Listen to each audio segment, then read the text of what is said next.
ہوں، ایک مرتبہ بڑے پیر غوث اعظم دستگیر کے پاس ایک بندہ آیا، آ کر کہنے لگا رمضان کا مہینہ تھا، سرکار آپ میرے گھر افطار میں تشریف لائیں۔ بڑے پیر نے کہا انشاءاللہ۔ دوسرا بندہ آیا، اس نے کہا بڑے پیر آپ میرے پاس آئیں۔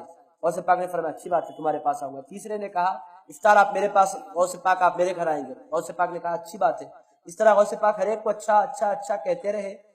اس دن دعوت ہو گئی، رات میں تراویح ہوئی، تراویح کے بعد مرید ملے، پورے مرید مل کر بیٹھے، اور جتنے مرید کے گھر غوث پاک تشریف لائے تھے پورے کے پورے اس دن مسجد پہنچ گئے۔ کیوں؟ لوگوں کو یہ بولنے کے لیے آج غوث پاک میرے گھر تشریف لائے تھے، خوشی میں لوگوں کو بتلانے کے لیے اتفاق سے جمع ہوئے، تو پورے کے پورے جمع ہو گئے۔ اور جمع ہونے کے بعد پہلے نے کہا غوث پاک میرے پاس آئے، دوسرے نے کہا تم غلط کہتے ہو، جھوٹ مت بولو، غوث پاک میرے گھر آئے۔ تیسرے نے کہا نہیں نہیں بات ہے، غلط مت بناؤ، بڑے پیر میرے گھر آئے تھے۔ اس طرح 70 لوگوں نے کہا کہ غوث پاک میرے گھر آئے ہیں۔ یہ جب گڑبڑ بڑھنے لگی تو لوگوں نے کہا ایک کام کرو بھائی، یہ جھگڑے ختم کریں گے، غوث پاک کے صاحبزادے کو پکڑو، وہاں بیٹھے تشریف فرمائے، غوث پاک کے صاحبزادے ان کے پاس چلتے، ان سے پوچھ لیتے ہیں آخر غوث پاک کس کے گھر گئے تھے۔ بیٹے سے زیادہ تو کوئی نہیں جان سکتا۔ سارے لوگ مل کر بیٹے صاحبزادے کے پاس گئے، جا کر کہنے لگے سرکار آپ کے بابا افطار میں آج کس کے گھر گئے تھے؟ انہوں نے کہا کس کے گھر؟ کہنے لگے آج افطار آپ کے بابا نے روزہ کہاں کھولا ہے؟ ارشاد فرمایا میرے بابا کسی کے گھر نہیں گئے تھے، بابا نے تو افطار آج ہمارے ساتھ کیا ہے۔ عزیزان گرامی قدر، بیٹے کہتے ہیں ہمارے ساتھ ہیں اور 70 مرید کہتے ہیں ہمارے ساتھ ہیں۔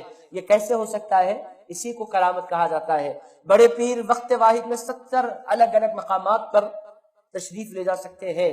میرے دوستو یہ کیفیات ہوتی ہے، اس کو اگر آپ شریعت کے ذریعے سمجھنا چاہتے ہیں، شریعت کے ذریعے اس کو آپ سمجھنا چاہتے ہیں، تو یوں آپ سمجھ سکتے ہیں کہ ایک بندے کا انتقال ہوا، ہندوستان میں ایک کا ہوا، پاکستان میں ایک کا ہوا، پاکستان میں ایک کا ہوا، بنگلہ دیش میں ایک کا ہوا، سری لنکا میں، تمام کی نماز جنازہ پڑھی گئی، تمام کی میت ایک ساتھ قبر میں اتاری جا رہی، ادھر بھی ایک بندہ اترا، ادھر بھی ایک بندہ اترا، ادھر بھی ایک بندہ اترا، اور پھر جب فرشتوں سے سوال کرنے کا موقع آتا ہے تو اللہ کا فرشتہ جب سوال کرتا ہے اور سرکار کا دیدار کرانا ہوتا ہے تو سرکار وقت واحد میں 4 قبروں میں بھی تشریف لے جاتے ہیں، 40,000 قبروں میں بھی تشریف لے جایا کرتے ہیں۔ اور میرے دوستو سرکار پاک علیہ الصلوۃ والسلام آپ دیکھیں گے ایسے بھی صحابہ تھے کہ ادھر سرکار نے خود ان کی قبر بنائی، سرکار ان کی قبر پر کھڑے رہے، ادھر سرکار لوٹ کر مسجد میں آئے ہیں اور ادھر اس صحابی سے سرکار کے بارے میں سوال ہو رہا ہے، سرکار ادھر مسجد میں بھی ہے اور اپنے صحابی کی قبر میں بھی ہے۔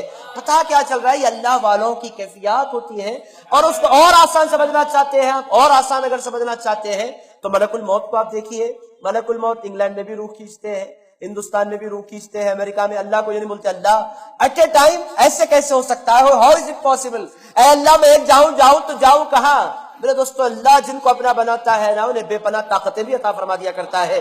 میرے دوستو ہم غوث پاک کی 11ویں جب ہوتی ہے، بہت سے لوگوں کا گمان یہ ہوتا ہے بڑے پیر ہمارے گھر تشریف لائیں گے، پوچھنے والے پوچھتے ہیں ایک غوث پاک کتنے گھروں کو جا سکتے ہیں؟ زندگی میں ہم نے دیکھا ہے 70 گھروں کو جاتے ہیں، وصال کے بعد 70,000 گھروں کو جائیں تو تعجب کی بات کیا ہے؟ عزیزان گرامی قدر، انسان جب زندہ ہوتا ہے تو قیود میں ہوتا ہے، جب وصال فرما جاتا ہے ولی تو پھر ساری قیودات اٹھ جاتی ہیں، کرم کی برسات اس پر ہونے لگتی ہے۔ تو عزیزان گرامی قدر یہ ہے اللہ والوں کی کیفیات اور یہ ہے اللہ والوں کے معاملات۔ بڑے پیر کا یہی معاملہ تھا کہ ایٹ اے ٹائم بہت سی لوگوں کی مدد کے لیے تشریف لے جایا کرتے تھے، اور جاتے کہاں بہت سے لوگوں کے لیے تو ایک وہ واقعہ بہت مشہور ہے حضور پیران پیر کے احوال میں۔ بڑے پیر وضو فرما رہے ہیں، اچانک غصے سے غوث پاک اٹھے، اپنے نالین حضور غوث پاک نے ہواؤں میں پھینک دی، نالین چلی گئی۔ 2 مہینے کے بعد قافل آیا اور ان کے سر پر نالین رکھے ہوئے تھے، آئے ان لوگوں نے، مریدوں نے دیکھا کہ بڑے پیر کی چپل ہے، مرید بہت خوش ہوئے، مریدوں نے پوچھا یہ نالین تم تک کیسی پہنچ گئی؟ لوگوں نے کہا ڈاکوؤں کا حملہ ہو گیا، کچھ سمجھ نہیں آ رہا تھا۔ جب پورے کو ہم لاچار ہو گئے تو ہم نے بڑے پیر کو پکارا مدد کے لیے، غوث اعظم مدد کے لیے تشریف لائیے، بڑے پیر مدد کیجئے۔ ایک آواز آئی جس میں بڑی ہیبت تھی، اس میں بڑا جلال تھا، اس کے بعد یہ چپلیں آئیں اور برسنے لگیں۔ عزیزان گرامی قدر یہاں تک کہ وہ ڈاکو فرار ہو گئے۔ لوگ کہتے ہیں ایسا ہوتا ہے، ہندوستان میں تو غریب نواز نے اپنی آنکھوں سے دکھایا، لوگوں نے دیکھا، ہندوستان کے تمام لوگوں نے دیکھا، جب جادوگر آیا تھا حضور غریب نواز کی خدمت میں، آ کر ہواؤں پر اڑنے لگ گیا تھا، جادو کے زور پر ہواؤں میں اڑتے اڑتے پوچھ رہا تھا اے معین الدین کچھ کرامت بتلا سکتے ہو؟ معین الدین نے غریب نواز نے فرمایا کیا کرامت؟ کیا؟ ہواؤں میں اڑ رہا ہوں۔ وہ حضرت غریب نواز نے فرمایا ہواؤں میں تو میری چپل بھی اڑا کرتی، ہوا میں پھینکا تو اس قدر اس کو چپل پڑی کہ وہ زمین پر گر گیا، آگے چل کر وہ مسلمان ہوئے، ان کا نام عبداللہ رکھا گیا۔ میرے دوستو جو بات میں آپ کی خدمت میں عرض کر رہا ہوں، اللہ والے جو چاہتے ہیں اللہ رب العزت کر دیا کرتا ہے۔ شرط یہ ہے کہ اولیاء کرام سے تعلق جوڑا جائے۔ میرے دوستوں، جن کو آنکھیں ہوتی ہیں، جن کو نسبت ہوتی ہے، جن کا تعلق ہوتا ہے، وہ آج بھی اپنی سر کی آنکھوں سے کرامتیں دیکھ لیا کرتے ہیں۔ اور جو دل مردہ دل ہوتے ہیں، جو اولیاء کرام کے ادب سے محروم ہوتے ہیں، جو اولیاء کرام کے مقام کو سمجھتے نہیں، ایسی صحبتوں ایسی مجلسوں میں بیٹھتے نہیں، وہ زندگی بھر شک کی منزل میں رہتے ہیں۔ اور میرے دوستو، شک میں رہنے والے شک میں ہی مر جایا کرتے ہیں، اور یقین والے اپنے کمال کو پہنچ جایا کرتے ہیں۔